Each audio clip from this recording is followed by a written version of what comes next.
Daniel മതപീഡന കാലത്ത് വിശ്വാസികൾക്ക് ധൈര്യം പകർന്ന ഗ്രന്ഥം. ബാബിലോൺ വിപ്രവാസ കാലത്ത് ദാനിയേലും കൂട്ടരും വിപ്രവാസത്തിലാണ്. രാജകീയ ഭക്ഷണം നിരസിക്കുന്ന ദാനിയേലിനെ ദൈവം സമ്പുഷ്ടനായി നിലനിർത്തുന്നു. വിഗ്രഹാരാധനയ്ക്ക് കൂട്ടുനിൽക്കാത്ത കൂട്ടുകാർക്ക് പീഡകൾ ഏൽക്കേണ്ടി വരുന്നു.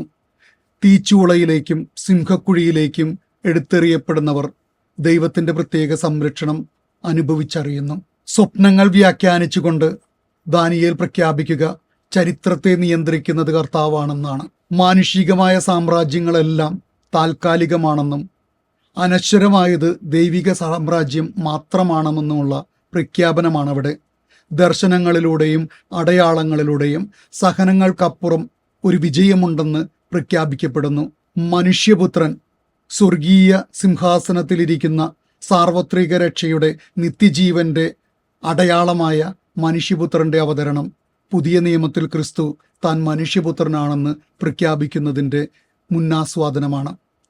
12-ാം അധ്യായത്തിൽ അവൻ പ്രഖ്യാപിച്ചു, പുനരുത്ഥാനവും നിത്യജീവനും. ജ്ഞാനികളും നീതിയിലേക്ക് നയിക്കുന്നവരും നക്ഷത്രങ്ങളെ പോലെ വെട്ടിത്തിളങ്ങുമെന്ന് അവൻ പ്രഖ്യാപിക്കുന്നു.